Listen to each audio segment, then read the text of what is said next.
Welcome back to another episode of Peaking into Success podcast. For episode 14, we are joined by two of the 5 members of a alternative hard rock band from Horsham, near Brighton. We have Rogue Awakening. Hi guys, how are we today? Good. Good. How are you? Really good, thank you. So, firstly, of course, we only have 2 of the 5 of you here. So, do you want to say which 2 we have and what your role in the band is? Yeah, you go first. So I'm Tom. I'm a rhythm guitarist in Rogue Awakening. I do a little bit of singing when I'm allowed, but only on a few songs. Only a little bit of limelight. As it should be. I'm Kimberly, lead singer of Rogue Awakening, and I sing the rest of the songs that Tom doesn't do. Which is most of them. But sometimes we share. We do sometimes share. But we also have Ollie, who's our lead guitarist. We have Nick, who's our bassist, and Carl, who's our drummer, who are sadly all working today. But yes, we are thinking of them. We will try and represent their views as well, which could be weird. We'll try. Yeah. Brilliant, thank you. Yeah, great. So how did you guys kind of form? So were you friends before, or did you kind of like do the thing of trying to advertise for particular parts of the band to kind of form together? It was a combination of both. So Tom and I were neighbours, and we met each other just at the beginning of the pandemic, hanging out in a play park with our children. Very rock and roll. It's very rock and roll. And we started talking about, things that are helping us get through the pandemic, because we were socially distancing. And Tom mentioned that he'd started playing a bit of guitar, and I just got very overexcited, and I blamed COVID entirely. So I was like, I used to sing in a band. We should do something when COVID's over. And I think he was just like, all right, weirdo. That's my perspective. It was a bit, Alex. Well, I think because you were quite forceful, you were like, "No, this is something we've got to do." And to add context, I've played guitar for quite a long time, but I've never been in a band. Like, never played live, never performed. Kimberly's done a lot of that, so it was kind of like, at first I was like, "Oh, okay, this could be something new, something interesting." And then when she said she'd sung in a band. It was a bit of an understatement, to be fair. I hadn't sung in a band. No, but I mean, like, a proper band. Yeah. Like, you've been on tour. Hey, have you been on tour with? That's the story. Fun. With 80s electro-pop legends, the Human League. I toured with them. That was fun. So you played, like, thousands of people. That's better, isn't it? Yeah. I've played to a few thousand people, yeah. Which, again, from someone who's never played in front of anyone, not even mates, not anything. So I kind of was like, massively out of my depth here. But fair play to you. You bullied me and said, come on, let's do it. So we started off doing like acoustic covers. And weirdly, it ended up being like 90s R&B. I don't even know how we got to that. So like Blackstreet, No Diggity, and like what else did we do? Like Shaka Khan. We did some like random stuff because we kind of didn't want to go down. But let's just play Wonderwall. Let's do the kind of traditional covers. So we did that. We did a few gigs, and then you were kind of like, oh, let's do original stuff. Like let's write our own. And then we realised that our kind of taste in music was both kind of hard rock. So then you dragged Kyle in. We were friends with Kyle. Yeah. Not with his wife, but also with Kyle. Mainly his wife, but also him more now, probably. I see him a lot. So he used to drum probably 20 years ago or something, and he'd stopped. And ages ago, he'd mentioned he was a drummer, and I just blocked it from my mind. So then when I approached him and was like, do you fancy drumming again? And it was all just very casual. Again, we weren't really expecting anything from it. We were just having some creative fun. So once we were able to get back in a rehearsal studio and not have to socially distance, the 3 of us got together and just started kind of jamming a few bits and bobs, didn't we? Yeah. It was very relaxed at the beginning. Terrible, but like, I was pretty terrible. It wasn't great. Well, it's that thing where you listen back to recorded some of it, and I listened back to the day, I was like, wow, that is not good. That is pretty shit. And then we did, like you say, we went onto the mad world of the internet for trying, because we're like, well, we definitely need a bassist. yeah, there's some interesting people on the internet. So it was, and it's weird, like kind of like dating, isn't it? Because you got to put up your profile, and you're like, do we oversell ourselves? Do we undersell? Like, it's like, this is me, and we're looking for that. So we got some interesting people came along, and then we eventually Ollie turned up and just immediately got it, and he was like, yeah, got it, and just fitted straight in, and it all worked. So he originally started playing bass. So we were like, well, actually, the music we play, we kind of want 2 guitarists because it gives you a bit more flexibility, and you can do a bit more. So then we started looking for a lead guitarist, and again, we were having we met some really cool people, and it's just that it's not a kind of us or them. It just didn't quite click or didn't quite work. And then Ollie suddenly just goes, "Can I play lead guitar?" We're like, "Well, if you want to, yeah." And then he's like, "Well, actually, I've got one of my mates who plays bass." I'm like, "Why did you not tell us about this in the first place?" Because we've been looking for people for ages. He's like, "Oh, yeah, my mate does it." And then we got Nick, and Nick is an amazing bassist, because a lot of bands, I feel like it's the undersold role in the band, playing bass. It's kind of like, just play the bass line, but he does like all kinds of really cool stuff, like Overshadowed, which is our second single. Yeah. So he does this like very, very cool bass intro, which words don't usually put together. But like, no, you don't. And it works really well. And like that bass, that's how the whole song came together, because he plays guitar as well, because he's very talented. So talented. So we kind of came up with that and was like, so we're really lucky that we've got lots of people who can do lots of stuff in the band. So yeah, that's kind of very long-winded way of how we got together. No, that's okay. It's better to get more of an insight of who you guys are, and it shows, like, with just you two here and how you talk about, of course, the other 3, that you're very together and you're very much a unit, and you can just see the chemistry, well, between you two as I'm listening to you. Just can have a laugh, you can talk, you're bouncing off each other, you're not kind of getting in one another's way, which is nice. And what you want as a band is you don't want like confrontation and people wanting different things. And I was going to ask, with the writing process, do you all take part, or is it kind of someone takes the lead with it? It's kind of it's a collaborative process, I would say. So any one of us, we always wanted to create an environment where we could all bring ideas to the table, no matter how crazy they were. So we have a lot of freedom and a lot of flexibility when it comes to the music writing process. So any one of us can bring an idea, and then it will be a collaborative. We'll often just send ideas around, and then we'll kind of collaborate and send things back and forth over WhatsApp. And then when we get in the studio, we're just always trying new things. But it's definitely maybe one person takes the lead.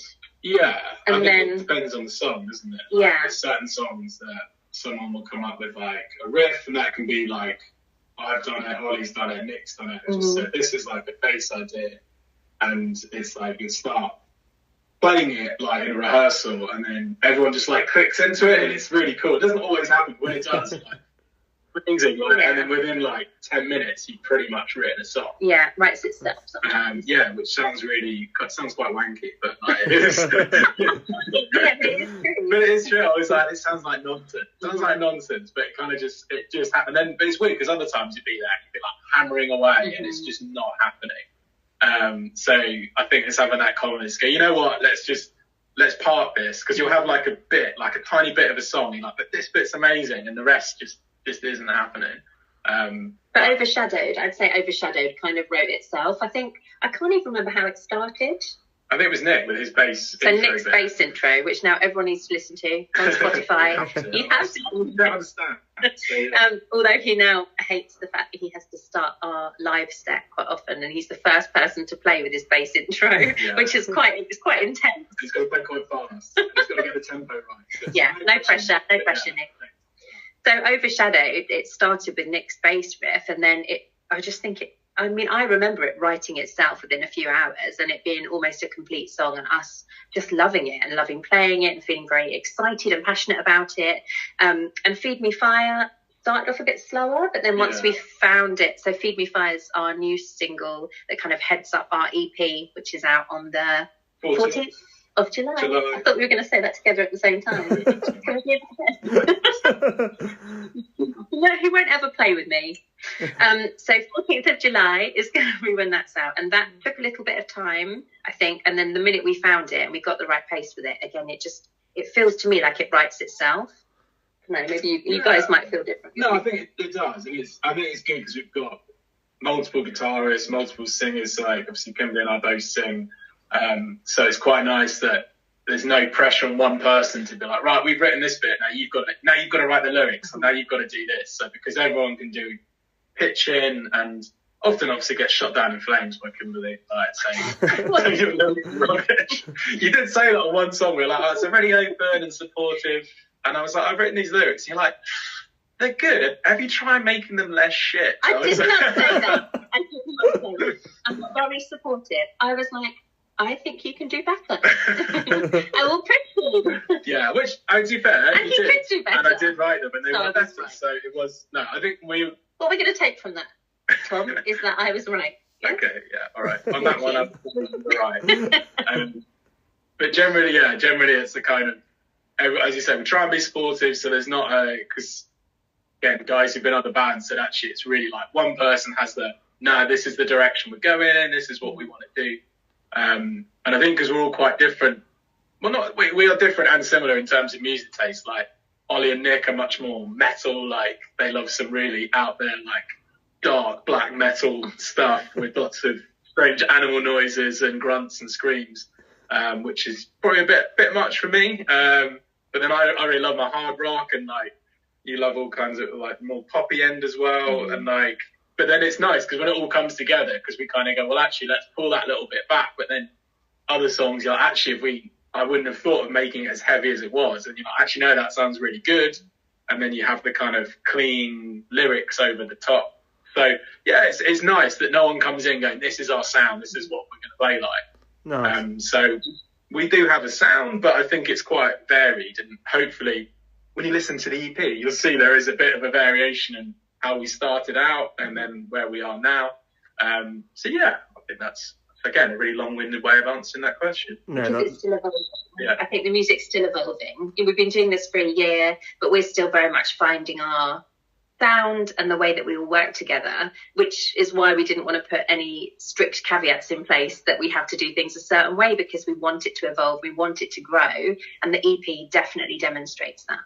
Nice. And I mean, because of course you've all got different musical influences, for anyone that's like not heard you or listened to any of your music, what's the closest kind of realm that you can say? So you could say 2 or 3 people, like if you put them together, that's what you sound like, or if you think that it's very similar to a particular artist, which I don't think you're near to anyone, because I think it's very like, it's female-led bands like Paramore and Evanescence. You're not kind of that vibe. You're very different. So definitely because of your voice, it's not very to the realm of the rock, if that makes sense. So kind of... Yeah. So if you want to explain maybe a collaboration or a nutshell of certain bands or groups together that you think Rogue Awakening sounds like.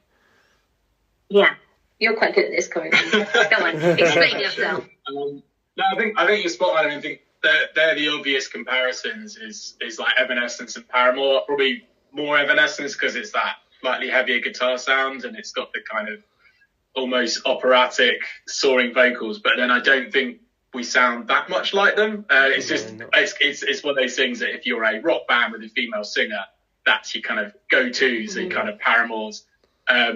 We're big fans of Hailstorm, who are kind of, I wouldn't say they're not huge, but like on the rock scene, they are very big. And they've got Lizzie Hales, their lead singer, and we were lucky enough to go and see them actually as a band. Went to see them at the O2, and they're amazing. Like their energy and the kind of power she brings to the performance. Well, the whole band, like it was really inspiring seeing them and just how good they are.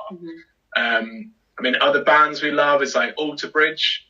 So they've got, they're Mark Tremonti, their lead guitarist, probably one of the best rock guitarists in the world. Miles Kennedy, and like if I could sing like anyone, I would sing like Miles Kennedy because he's just got this amazing voice, like so clean and they're really chunky and rocky. But it's again, he's got this really clean, beautiful voice, but a kind of rocky, raspy pitch to it. Who else? What? Vukovi, they're really good. So they're, how would you describe Vukovi? They're probably a little bit more commercial sounding, maybe a tiny bit, but they're quite catchy pop rock, again with a female lead singer who's really good. We've been compared to Ginger a couple of times for the sort of melodic side of things, not the screamy, shouty stuff, which again is really cool. She's got quite a big, powerful voice. Yeah, if you haven't, because I hadn't heard them till, well, not that long ago. And it's worth going and watching them on YouTube because she's this kind of, I think they're from, where are they from? We should know this. I should know this. Ukraine. Yeah, they're Ukraine. Mm-hmm. And she's a kind of quite petite, slight lady, but she can go from the full metal growls into these amazing, really high voice, but literally just switches straight over. So you're kind of watching it live. It's just unbelievable. Just going, how do you do that? But they're very good. So there's kind of a real mismatch of bands, and like I really like the Nova Twins at the moment, who now they've started because they played Glastonbury the other day actually, which is for a band that's quite alternate because they've got that kind of hip hop / rock fusion. And we were saying that it's really nice these days. There's still that element of like, well, what genre are you? Are you alt rock? Are you hard rock? Are you metal? Are you power metal or whatever it is? And I think there's so many bands now that don't really fit into those boxes. We're a bit of everything. Yeah, and like Don Broco's a bit like that. Like they're quite metal, but then they got like dancey elements to their sound. So I think we're trying to embrace that to kind of go, well, we've got elements of these bands that we really like, but also we're not just in that pigeonhole of we just do this kind of rock. And so again, we try and push ourselves, try and do like more melodic, softer songs, try and do some harder ones as well. So yeah, that's the thing. There's so many bands out there, and things like Spotify, which you kind of have as a band, you have a kind of love-hate relationship with it, I guess. In that it's great that you can get access to all this music, and suggest stuff, and you're like, you don't know me, Spotify, and then you're like, oh yeah, you do actually know me, You're like, oh yeah, I do like all these songs, but like. On the flip side of it, it's great because again, as a band, we've managed to get our music, and you can see who's been listening to it. So you go, there's someone in Ghana listening to our song right now, which is very bizarre but cool. But then the other flip side is you make zero money from it, or very very little. But it's just the way of the music industry now. It's all very different. Whether you love or hate it, that is how it is. So you just got to kind of embrace it and go with it. That's it. And I know that you've released 2 songs on Spotify already. Kind of, do you put your music maybe on other platforms? So have you got other songs released on other platforms, or are you kind of sticking to you've got the 2 songs on every platform? No one can find any of your like maybe just like covers or anything like that on SoundCloud, anything like that? No, so we have kept everything in a neat little package in one place. So although it's just the 2 songs, they're available on every single streaming platform that is out there. And then we've got a kind of lyric video that we did for Overshadowed that's on YouTube, because we're trying to get in the habit of whenever we release something, that we will also have something visual to accompany it. So we did a video recently for Feed Me Fire, which will be on YouTube, that we're very excited about. We just had the best day. It was amazing. You need to name drop your friends who helped us out. Yes, I'm very, very lucky that I have some incredible friends who work in the television world. So my best friend in the world, Emma, and a guy called James, who's a camera guy, they came and joined us in the woods where we just had some witchy friends join us. And it was just the best. We had smoke bombs going off. Oh, and Stan, I can't forget Stan, my friend Stan, who's an amazing photographer. So yeah, it was just an amazing kind of creative, fun day of us just messing around in the woods, creating this video that we're really excited about. It is. I think it's that difference as well when you have, like, we've done, everything's kind of been DIY, just doing it, and it's all learning because, again, we haven't done it before in terms of how we release stuff, how we promote things, and actually working with guys who are all professionals. That is like their jobs. And the difference is just like black and white, because like we always do like film stuff and things, but it's all it's pretty amateurish, but like that, and we kind of embrace that. But like that, we're not professional content creators. We try and make it fun, try and make it entertaining. But these guys, it's like wow, that's like another level. So we've seen like the rough cut of it, and it looks really good. When you're just like, I mean, you know, you kind of think it's going to be good because it was like the whole day was amazing. Even when they brought out the little clapper board, I was like, oh look, they've got proper Hollywood clappers. I'm easily impressed. Yeah, it doesn't take much to excite me. I was like, this is really cool.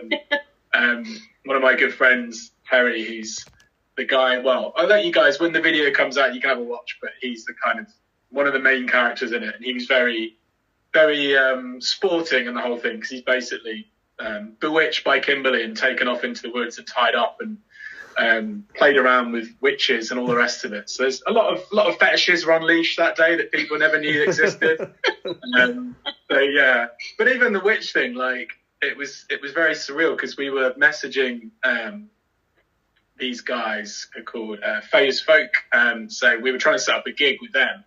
And I was messaging Gabby on there, and their whole thing is doing like these folky fae songs. They get dressed up as witches, fae, however you want to refer to them.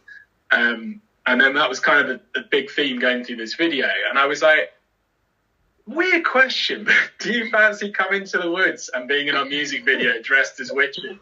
And expect them to be like reporting me to the police or whatever. Yeah. But they were like, yeah, that sounds really good. We don't know that they haven't reported you to the police. They might have, yeah, they might.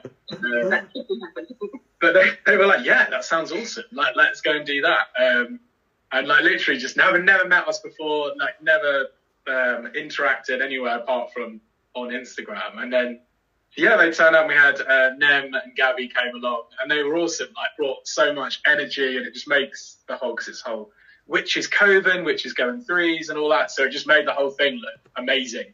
And they added their own like artistic energy to it, and it just made the whole video like great. It was so much fun. And it was such a nice thing that someone was just so open-minded to be like, yeah, I'll be in your music video. So yeah, it was really cool. So it was a really good day. And I think that will come across, like hopefully that will come across in the video, because we were just a bunch of creatives kind of getting together and making this mad thing happen. And it just, it felt wild and kind of free and really magical, and it should encompass the song and the EP and everything that we're kind of striving to show as performers ourselves. So yeah, it's brilliant. Yeah, and it's quite silly as well, like, because we didn't want to go down that. We're super serious. We're not that serious. Rock band, like, which you can probably tell just from 10 minutes of talking about it. We're not that edgy, rocky. We're kind of don't take it all too seriously. I haven't got long hair or beard, so I shouldn't even really be in the band. So I get a lot of abuse about that. I only got one tattoo and that inside down. So like, yeah, so we wanted that edge to be like, look, we want to have a bit of fun. We want to make the video quite silly. Hopefully that will come across and people enjoy it. Sweet, thank you. So far, of course, it's been going on just over a year. What do you see currently both as your biggest achievement of the band or career high? So it can be, of course, the release, because of course that's imminent and that's something that of course you've worked on and is actually coming out, or it can be something as small as your first gig. Wow. You go first. When we first started Rogue Awakening, I had no preconception about what it was going to be. I just very much wanted a creative outlet. I wanted to connect with other musicians, and for me it's just evolved into something far greater than I ever thought it would be. So every single thing that we achieve is kind of really, I'm trying to make very significant, and I'm trying to give it the attention that it deserves. So our first gig was a big deal. Our first recording was a big deal. Doing this video for me was just like a pinnacle of all of those achievements, because we pulled it together with the help of all these amazing people that are around us, created something out of nothing, and have got something to show for the past year of work. And I think Feed Me Fire as a single really does showcase and demonstrate how much we have changed as musicians, how we've grown, how we've evolved, how we've embraced it. So yeah, I'm super proud of everything that we've done for that. And I think the EP launch and our show in Brighton in a couple of weeks' time on the, should we say it together? 13th of May. That's the right date. So you're the one who made a big fuss about this. I'm such an amateur. You ready? Amateur. Do it again? 13th of July. We are the Pipeline. at the Pipeline in Brighton. And we've been joined by Brute. and Dynamic Calories. So we've got really, really good bands who are going to come on and play. So it's only £5. Should be a really good night. So if anyone's in the Brighton area, or if not, get a train down from London. Just get to the Brighton area. Come Come and say hello to us. and say hi, because we always like to come and meet people. But yeah, I don't know what our biggest achievement. I think, yeah, you're right. Like, the EP is definitely up there. I think, like Kimberly said, the fact that less than a year ago we were literally just in a little rehearsing studio in Horsham and literally just, wow, what are we going to do? I don't know. Like, just play a few chords, and it was very like amateurish. Like, we had no idea in terms of where it was going to go, and then to go from that within a year to be putting out an EP, which we never said, right, this is what we're going to do, like put out the list, you know, we've got to do this, we've got to do that. I think our first gig was a big deal for me because, again, I played with Kimberly doing like acoustic stuff, and it took a while because it's hard getting gigs these days. I think like there's so few music venues. Again, the ones that want to play original music, you know, there's a lot of places if you want to go and do covers in a pub, like it's easier. But if you're like, right, we're going to play original music and it's going to be this genre, like it's quite difficult. And actually, it's quite a nice sense of what's the word? My brain's not working. Full circle, because the place we did our first gig was the Pipeline, where we're doing our EP release. A guy, Andy, he was putting on a day, and there was about 6 bands playing. And I don't know if I didn't tell him it was our first gig. I don't think I did. But he was like, yeah, like, you guys sound good, I'll let you play. And then Kimberly, when she stood up, was like, yes, this is our first gig. And he kind of shouted from the back. He was like, don't blame me, got all those tits up then. And I was like, thanks, Andy. But we are actually, you know, and we're actually playing for one of his nights again in September, I think, September 23rd, top of my head. So for me, it was like, you know, it was that whole thing of being like, I'm actually in a proper rock band playing on a stage and people have paid money and they're coming to watch us. Well, not just us, but everyone there. Just us. Yeah, just us. So for me, that was a big thing. And it actually went really well because we were kind of like, look, we just need to get through this first gig and not embarrass ourselves. But actually, yeah, I mean, if we watch it back, it probably isn't where we are now. But at the time, it felt like, yeah, that was amazing. We smashed it.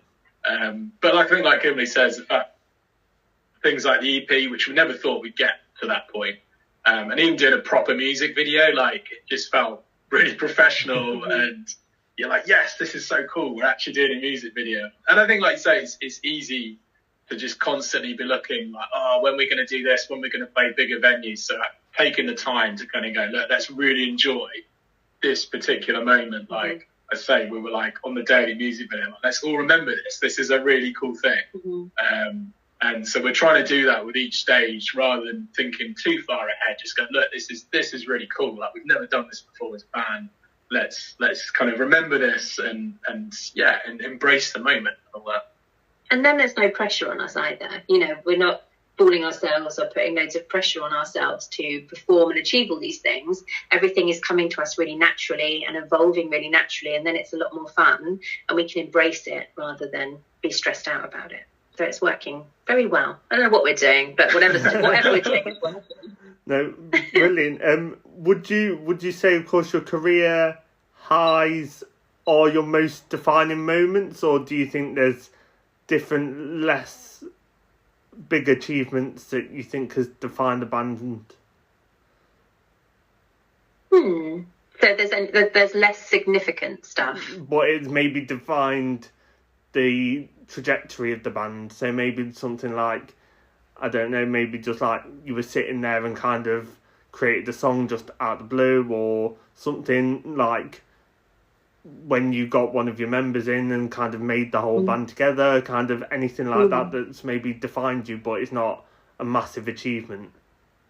Yeah, I think probably the first time we rehearsed with all 5 members and it just felt like we'd been together for I don't know, it just felt so like comfortable and so easy. It just, all the pieces slotted into place. And when Ollie said he wanted to become lead guitar, we were like, go for it. And then Nick came in and did bass. And I just think that was the first time that I was like, okay, this could actually be something. And we've got incredibly talented, brilliant people. We're very lucky.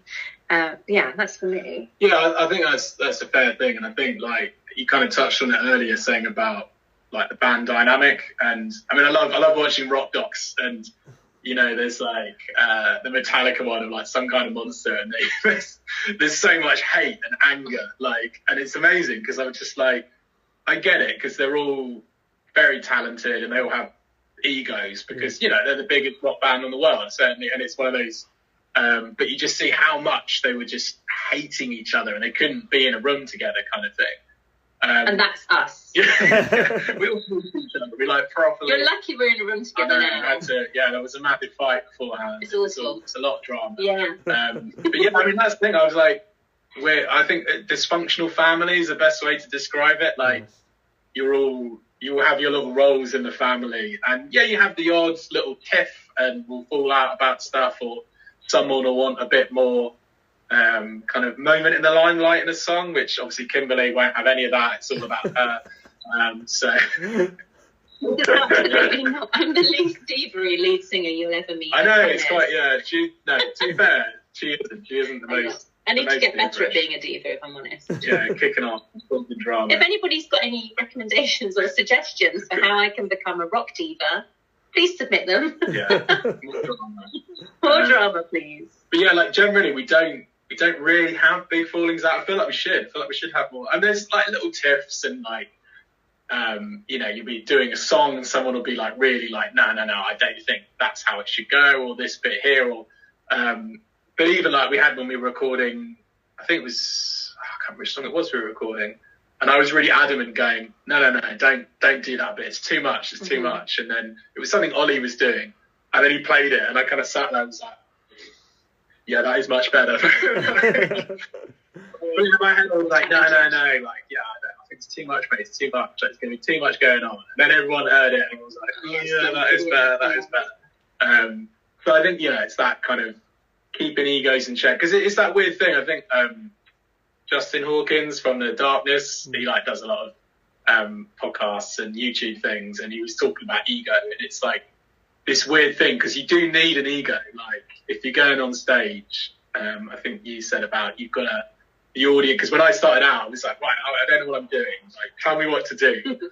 And Kimberly was like, you've got to let the audience know they're in safe hands. So, like, you get up and you're like, yeah, we're here, we're going to entertain you, and you're going to have an awesome time. Like, if you're there kind of looking at your shoes, and you know, people can tell if you get up and you're like ready to rock and roll and you're good energy bouncing off you, people pick up on that, and they're like, yeah, we'll listen, we'll see what you're going to do. So you need an element of ego about it, but then you also kind of need to dial that back, I think, when you're rehearsing or creating. So yeah, it's a weird thing. But yeah, and I also have lots of inner demons that tell me I'm shit as well, so I have to do it before I go on stage, and I'm like, you're rubbish, and I'm like, shut up, no. So yeah, it's a lot of weird stuff going on in my head most of the time. So yeah, it's all good. Nice. That's lovely.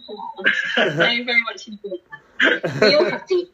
Don't worry, we all have demons.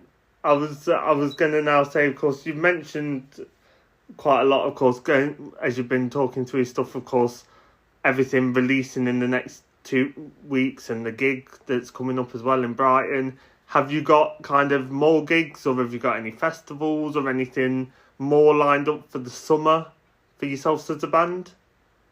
Yeah, so I think we've got one gig per month. Yeah, we try and limit it to one, don't we, usually? Yeah, we try and do one really good one that we can give a lot of attention to, so that we don't all kind of, you know, burn out. So we're doing one per month, I think, right up through into October. Yeah. We've got a few kind of penciled in that we're just waiting to have confirmed. We're not doing any festivals this year because we're a little bit late to the party. Is that the right word? Mm-hmm. We're a little bit late to start approaching festivals, but we would love to do some next year. We did do something for the Brighton Fringe, which I guess is kind of a festival. a few months ago. That was really good fun. So yeah, what else have we got? Yeah, so we've got one in August. I think the 17th at the Fiddler's Elbow in Camden, and then I think we've got another Brighton gig on the 23rd. But it's all on our link tree on our socials, so don't take my word for it. we could be making but we definitely have got gigs. Right? I think those dates are right. And then we've got some other stuff that we're kind of planning in for later in the year. But like you say, it's because we're all busy people with families and lives and all the rest of it. I think we generally try and do like one a month, and then we can properly go for it at that gig. Because we have done it and we've done more. And you just feel like exhausted, and we didn't feel like we were giving it everything at those gigs, so we kind of want to go and be like really excited about it and want to go out and kind of leave it all on the stage.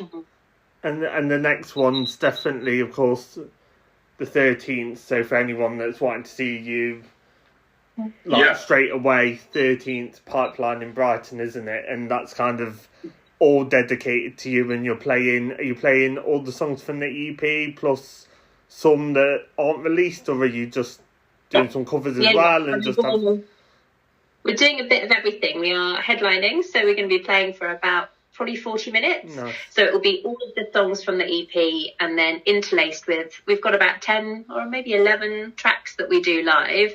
So we're going to do the full array, full showcase, which is going to be, it's always really good fun to play live. We love doing it, but it's nice to be able to show how the songs have evolved, how they've changed, and also all of our different kind of influences come across in the live show. And it's fun. We love being on stage. Feel very comfortable on stage. Great. So now I'm going to get a bit deeper with it all for you. So do you both want to say one thing maybe that you think you could have done differently with the band? If, say, you're starting back to when you two met and kind of formed it, is there anything that you both would do differently to where you are now, or not? You can say no. Well, I wish we had a cooler rock and roll meeting story as to how the band started, rather than us with just accosting Tom in a play park. We need to change that to something cool. Yeah, doing something mad and rock and roll. Yeah, we were at a really awesome party where we were backstage with when we met each other, and we were like, yes, let's form a band. Yeah, sadly it's not that cool. It's not that cool. But I think even the things that I'd say are like not failures as such, like we did some very strange gigs, like that you just think, this is weird, like this whole thing is just slightly bizarre, and for various reasons. But like I think even the ones that you think, what are we doing here? This is very strange. Mm-hmm. But I mean, one of our earlier gigs, and we were starting to say, when you're starting out, it is really hard to get that kind of momentum, to kind of convince people that you can play well live and that you'll entertain people. And we did a gig down in Southampton, which someone we worked with, Jodie, who done some promotion for us. She's amazing and did a really great job. And she said, "Oh, we'll put in for this Music in the City festival in Southampton." And we were like, I forgot we'd done that. We were like, yeah, we're like, I'll be amazing, like, you know, proper festival. And they said, yeah, we'll put you on the lineup. And we were like, awesome. And so we went to this pub called The Angel, which is a great pub. Again, sadly, it's shutting down, which is really, really sad because it's this kind of quite alternative live music venue, got like a proper stage, like a really good sound setup. So we turn up, and then the first band that was supposed to play just didn't turn up. They weren't there at all. So they were like, you guys want to go on now? We're like, oh, okay. And it was pretty quiet, like mid-afternoon, so not really, and I don't think anyone there was expecting our music at all. So we're quite loud, we're quite like, I mean, to be fair, I think we won them over by the end. We had people dancing, we were like, yeah, okay, we did pretty well. But then the band after us were like, they were good, but they were like, I think they were sisters. 3 of them with a guy on a box, and it was all acoustic and very like softly, and we literally just been there like, you ready to rock, let's go, like. So the whole thing was somewhat surreal. It was surreal. But then blocked that from my memory entirely. That's how surreal it was. But it was like, I think, but then the thing is that the flip side of it is that we chatted to the landlord, his name I've forgotten, but really nice guy, and he was like, yeah, we'll have to get you back. We'll do like a proper night with a more like suitable like audience and all the rest of it. So I think we always think that even if things don't go quite the way you would have wanted them to, it opens up opportunities. And that's how we try and see it. It's like, well, you either learn from it or it creates relationships and links. And I think that's the big thing we've taken away from the whole band thing. It's like, it's all about making relationships, because I mean, I'm a really competitive person, and I started out and I was like, right, we've got to beat all these other bands. Like we've got to be better than all of them. Which is not the right attitude. And like once that kind of flipped to my head, and I was like, actually, you know, it's all about helping each other out, because I mean, as I said before, like the music industry is so brutal now. Like even getting gigs is hard because there's just not many music venues left. They're all getting shut down. So like every time we go to a gig, we try and make a real effort to chat to the other bands, like don't know, see how they're doing, what they've been up to. And like with everything, it's like if you support them and kind of suggest them to other promoters, and you know, it's that whole kind of karma thing comes back round, because if you get a hopefully people don't think we're dicks. I don't know, maybe they do. We'll have to ask some people. We will. We'll ask some other bands. Like, do you actually like us? I think we're quite nice. We're quite nice people. You come across as nice anyway, so. That's we think we always try and stay and support the other bands that we're playing with. So we'll always watch them. We'll always engage in like cool conversations with them afterwards. And I think every single gig we've done, we've then come away from with a new contact or a further future gig. So they're always worthwhile, even if at the time we're like, what are we doing? Why are we here? But yeah. I think that kind of just trying to support, because I think, you know, like I was chatting to someone, another Brighton band called Cypher, who are awesome. You should go and check them out, female fronted rock as well. And, you know, we were chatting to them and they're like, yeah, anything you try, you just can't do it on your own. Like if you're like trying to be super cool and not engaging with anyone else, like you're not going to get anywhere. Like you've got to, you know, make an effort to support other bands and, you know, go to their gigs or whatever it is, to try and help them out. And even like little things, because you kind of look at something they've done on social media, like a link tree or something, like, how'd you, like, just messaging, like, how'd you do that, mate? Like, I've no idea. So like all that stuff, just trying to create each other's buzz and big each other up on there, because it all comes back around. And I think if we all help each other, everyone gets better, everyone benefits.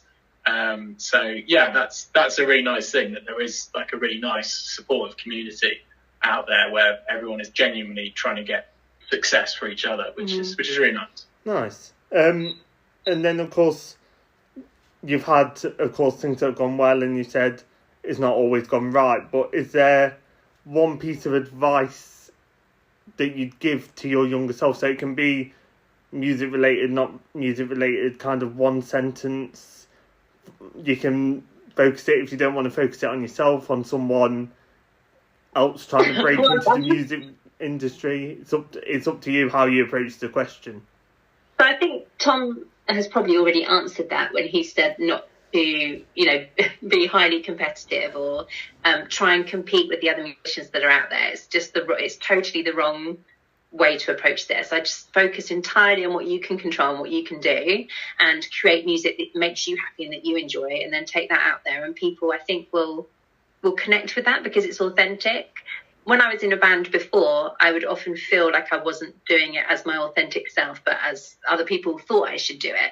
Whereas this time round, I'm just totally myself. I'm just a example, or like a larger example of myself on stage. And yeah, I mean, what you see is what you get with me. And I wanted to bring that into the music so that it was really authentic, and then hopefully people could connect with it and the lyrics and the melodies. So yeah, just like do it for yourself and nobody else, I would say, is my advice. Go on, Tom. Well, again, because I haven't done this for very long, so like it's slightly more weird for me. So I've never been in a band before, coming to it slightly later in life, it's fair to say. Only a little bit. Only a bit later. And I think yeah, just like backing yourself, and just putting all that energy and kind of motivation into doing what you do. Like you've got to work hard. I think again, it's something that I take from other parts of my life, but there's always that saying of like hard work will always beat talent when talent doesn't work hard, and it's so true with music as well. That we play with some amazingly talented bands. And you think like, how are these guys not signed? Like they're so good, they're all over it, and it isn't really. There's an element of talent, obviously, but there's just so much of it is just actually putting that graft in, putting that work in, and whether that's as performance as a band, it's all the organising, like they're doing the social media, like booking gigs. So it's just you just got to put the graft in, really. I think there's no like shortcut for getting from here to here. But also, that saying, I like that saying that you just said. I've just totally forgotten. Hard work will always beat talent, and talent doesn't work hard. That's a good. That's a good. That is good. Tagline for the podcast. Which I take from I take that from my brains. It's very good. But it is true because you'll see people with loads of talent, but they're just not putting that graft in, and it's that. And whether that is making connections with the bands and all the other stuff, it's all the nonsense that goes on behind the scenes, I think, because I think it's easy as creative types, which I don't see myself as, but to kind of go, well, we'll just bring the talent. That's what we're here to do. Yeah. Whereas I've just arrived. The talent is here. That'll do. That's enough. But actually, it's all the you've got to get your name out there. Whether that's like sending your songs off to radio stations, or like organising podcasts like today, which obviously you approached us, which is very nice. But normally it's me annoying people, like, can you do this? Can you do that? And it's just taking that time to do all that stuff, and it's just all that groundwork that you have got to put in to get to where you want to be. So yeah, that's probably advice to myself a year ago. One whole year ago. That's still your younger self, so you still met the question, didn't you? So there you go. I've got a couple of quick fire questions that, of course, I asked if you wanted to know or not before, and you said not. Just whatever comes to mind first. So the first one is gigging or a festival. Which one do you both prefer? I really want to do a festival. I can see us doing a festival next year. I can feel it in my bones. So I'm excited. We love gigging, but I would say let's do a festival. Yeah. But like a good one. So if anyone wants to book us out there, we're up for it. We're up for it. Official on our social media. There you go. What's your go-to karaoke song? So you both can sing. So if you get a mic in front of you, got to do karaoke, what's the go-to song for you both? Oh, you can answer this. You've done it recently. I did do it recently, and I did. I Want to Break Free by Queen. Nice. It's a good one. It's got a bit of emotion. Get the crowd involved. If I'm really up for it, I'll get dressed up as Freddie Mercury in drag, but that takes a bit more prep. But yeah, that's not karaoke. That's just a Thursday. That's just Thursday night. Yeah, exactly. Do you have one, Kimberly, as well, or? Well, I actually don't really do karaoke. This is going to sound like such a wanky thing to say. I think if you're a really good singer and you do karaoke, you just ruin karaoke for everybody. That's fair. I can't say this without accidentally offending someone. No, I'm sure you did a wonderful job. So I don't really have one. I'm sorry. I will work on that. That's a rubbish answer. I'm sorry. I can't remember the last time I did karaoke. What song? Come on. I don't know. It's all right. You don't have to. Wow. It's okay. Sorry, just take Tom's answer. I'm the same as Tom. Let's keep Emily in it saying I'm too talented to do karaoke. It's not my point. That's pretty much what you said. It's just... No, it's okay. What is your gem of England? So if you could take someone that's not been to England before to one place and one place only, where would you take them? Ooh, it's a good question. That is a good question. There's a place in the New Forest that I really love called Burley, which is just like, I really love it there. It's kind of quite magical and quite witchy, and yeah, it's just very cool, and it's very beautiful, amazing nature. So I would probably take them to Burley in the New Forest. Nice. That's very, Thank you. It's very middle class. I like it. It's going to be very middle class too. I'd probably say a place called Thurlestone down in Devon. So when I was a kid, we used to go there like most Christmas and New Year. So it's like rocky coastline, you know, like there's a big rock that's got a big rock formation in the harbour. Like that sounds rubbish. Like look it up. It's like it's like an engine. Can we think It's of very something cool. cooler? Both of us It's not like a gem It in is a England. gem. Yeah, it's a gem to you, so of course you'd want to share with other people it. So I think we are not very rock and roll. Yeah, the least rock and roll. It's very National Trust. It's terrible, isn't it? So, Yeah. No, But they're nice places. Beautiful place. We do like a bit of nature. I mean, I'm gonna look into them both when I get off this. So I'm always up Good. for looking into We've done our anything. thing. So, Rogue Awakening, support nature. We're available. Yeah. What would you say your dream venue is both to perform at? So if you could pick one venue to perform at, what would it be? So in Brighton, there's a really cool venue called the Concorde 2, which is down on the seafront. I've played there a couple of times, and it's an excellent capacity. I think it's about 400 or 500 people, so it's not too big, but the sound system and everything is incredible, and the staging is awesome, and the backstage area is awesome, and it's very cool and rock and roll. So I would love to have the opportunity to play there again. Nice. Yeah, I thought Dames who had that as an almost weird little band thing. That when it started getting a bit of pace, and we were like, oh, actually, we might be quite good at this. Mm-hmm. We all kind of said, actually, Concorde 2 would be amazing. So we both seen some really cool bands. So Yeah. obviously, Kimberly, from her previous life as a superstar, has played there, but none of us have played there. In between my National Trust visit. Yeah. Oh, Because, God. you know, it's like Brighton's like, we do a lot of gigs there. It's the nearest like city to where we are. So, yeah, I think Concorde 2 would be amazing. And, yeah, you know, so it doesn't matter. We don't feel like we have to headline it. That would probably be a bit of a stretch. No, But we're headlining it. Yeah, This is a fantasy question. this is okay. In the fantasy, we're headlining. And it's Yeah. packed and everyone loves it. And it's amazing. Yeah. So, yeah, I think We're into it. I'd say the same. Concorde 2. Nice. And then the last one is, if you could both collaborate, they can be together or just on separate songs, who would you have your one person to collaborate with on the song? Good question. It's a good question. I would love to collaborate with Lizzie Hale from Hailstorm. I think we could do some cool vocal songs together. You're out of this, by the way, so I've knocked you off immediately. Also, she played guitar, so Oh. he's gone. We can do it together. We'll do it together. Be That's lovely. all right. You go and have your little thing with Lizzie. I'm off to have my little thing.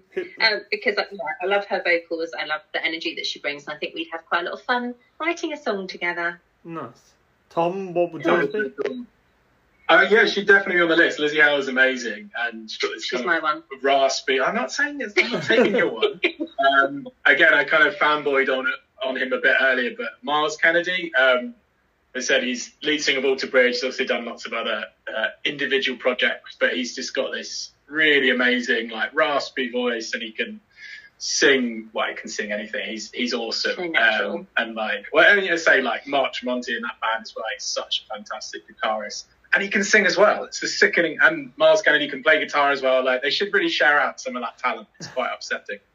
But yeah, like, so I think, yeah, Miles Kennedy would be great. He's definitely one that you think, yeah, he's an outrageously talented individual. Wicked. So, Thank you. Ricky and Miles, if you're listening to this podcast, You're available. Rogue Awakening. Um, We'll take you to these amazing places in the UK. Tom's going to show you a rock, and I'm going to show you where Steve lived. You're welcome. Just to kind of finalise everything, where can people find you if they're not kind of in the Brighton, Horsham area? Where can people kind of find you to listen to you and also get updates on you? So we are on all social media as, should we say this together? It's not going to work. We'll try. 1, 2, 3. Rogue Awakening Official. That was beautiful, good. wasn't it? So yeah, come find us. We try to be quite active on Instagram as much as possible, and we've got everything on Spotify and Apple Music and Amazon. I think we are everywhere, so come find us. Yeah, I'm on YouTube as well, and it's important to say it's Rogue Awakening official, because Rogue Awakening, as we found out afterwards, is a health spa in California, which is not what you're looking for. Mm-mm. No. I mean, but again, if they're listening, we are. Yeah, we'll come over. We'll come to California and we'll play your house spa. Paid. We'll do some We'll hang out in your health spa. Yeah. But yeah, so that is where you can find us. Sweet. Thank you for coming on, guys, and hopefully No, thanks so much for having us. It's always appreciated. And everything goes well with the EP and the gig coming up. Thank you. We're excited. Thank you so much for having us. It's awesome. I hope you enjoyed today's episode of Peaking to Success podcast. If you enjoyed, please make sure you follow us on Spotify as well as Instagram, where you can see all the updates of who is coming up, as well as who has already been on the podcast, as well as Twitter, where there is information and interaction from me on there as well. Thank you.